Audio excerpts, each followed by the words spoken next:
Fox News host Maria Bartiromo must think that her audience is stupid as she sets a new record for lies per second and continues her endless attempts to suck up to Donald Trump. Try to count the number of lies here as Maria Bartiromo interviews James Comer. It's hard to even keep up with it, but I'm going to count, okay? And then I'll tell you what they are and why they are lies. We don't know what went on with the January 6th investigation. You're saying now that pardon is null and void or should be null and void. You also had massive policies that affected the American people. All that spending, $7 trillion in spending, leading to 40-year high inflation, boys in girls sports, a wide open border. Some of these You having trouble keeping track of the lies yet? things will be hard to undo because it's already documented that we've had 10 to 20 million people come in unvetted in this country, and they've committed serious crimes. But you're saying going forward, you will push for those documents and pardons to be null and void. Absolutely. And the evidence that we've accumulated, and this is hours and hours and hours of deposition, hundreds and hundreds of pages of documents pertaining to emails and notes and things like that.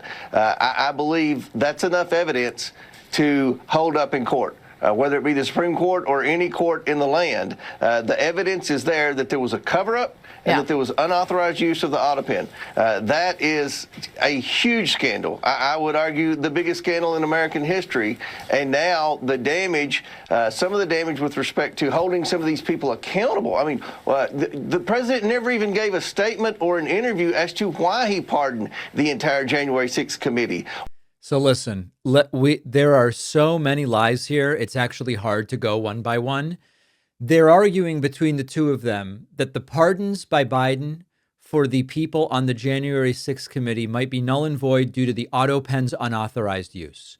The autopen, which is an automatic signature device, has been around since the Eisenhower era. It's been used by presidents. It's explicitly authorized by law. Presidents can delegate signature authority.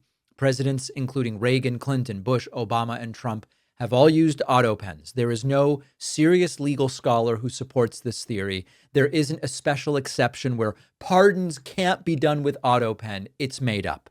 They then talk about $7 trillion in spending by Biden, leading to 40-year high in inflation. It overstates the cost of Joe Biden's bills. Inflation peaked globally in 21 and 22. It was because of the pandemic, supply chain, energy price spikes from the Ukraine war, pent-up consumer demand, and labor shortages. It had very little to do with Biden. And by the way, peak inflation in the U.S.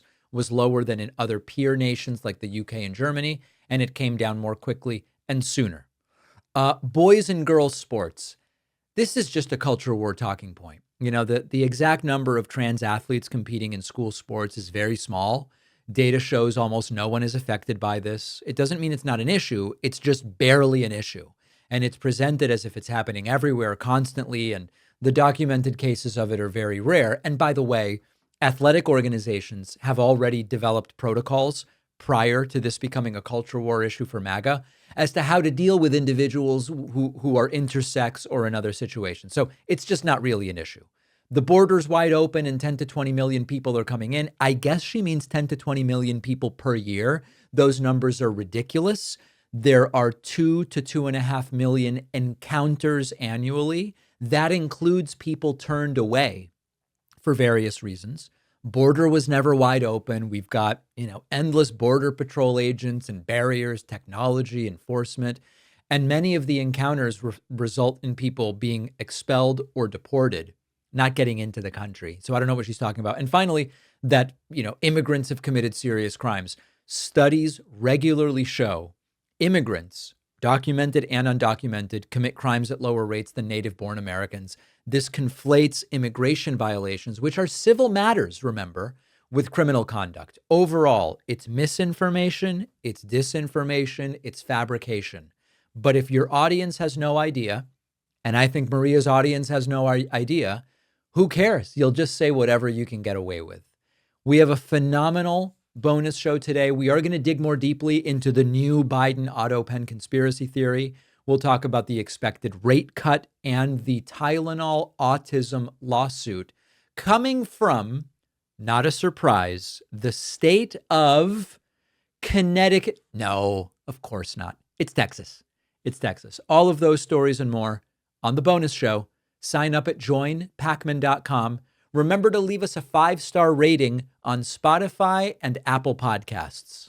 Appreciate you watching. Stick around for this next video, and don't forget to hit subscribe so you actually see our uploads. You can also catch the full podcast on Spotify and Apple Podcasts.